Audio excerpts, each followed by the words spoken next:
आणि शिरसाट मराठ्यांच्या लेकरांच्या अन्नात विष घालतो, वाटोळं करा, अन्याय करायला लागला मराठा समाजावरती, आणि शिंदे काहीच बोलत नाहीयेत त्याला.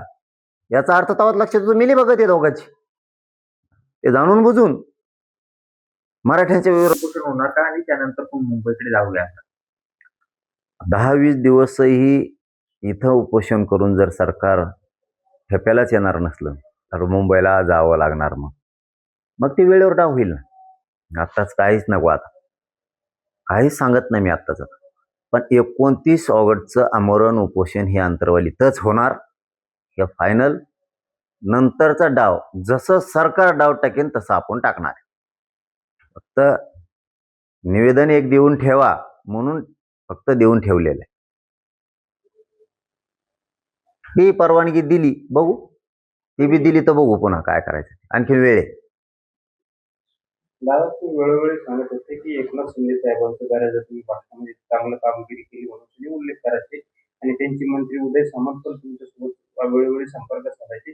मग अशात उदय सामंतांनी तुमच्यासोबत संपर्क साधला तर एकनाथ शिंदे साहेबांकडून काही निर्णय काय असतं बघा, एकनाथ शिंदे साहेबाला एवढा मोठा पक्ष चालवायचा, राज्य चालवायचं, तर कंट्रोल असला पाहिजे आपल्या मंत्र्यांवरती, आमदारांवर.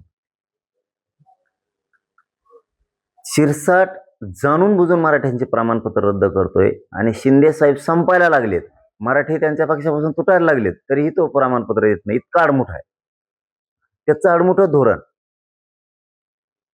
शिंदे साहेबाच्या नरड्याला लागणार आहे, आणि ती आम्ही लावणार आहे. तो आडमुठा वागतो ना, तो शिंदेला मोजित नाही ना, तो कोणालाच मोजित नाही ना. त्याचा अर्थ असा आहे, कारण प्रमाणपत्र रद्द केलेत आणि एका शिरसाटमुळे जर एवढं वाटोळं व्हायला लागलं तर शिंदेला कळत नाही का? याचा अर्थ तुमच्या दोघांची मिली बघत आहे, शिंदेची शिरसाटची. तुम्ही जाणून बघून दोघं जण रद्द करताय. शिंदेची मिली बघत नसते तर शिंदेने सांगितलं असतं, तुझ्यामुळं राज्यातला मराठ्यांचा रोष माझ्या अंगावर यायला लागलाय, तू ते प्रमाणपत्र का रद्द केले. ठीक आहे ना, यांचे मंत्रीपद आहे म्हणून आडमोठ्या भूमिकेत ना, 29 नंतर आम्ही सुद्धा आडमोठ्या भूमिकेत येणार आहेत.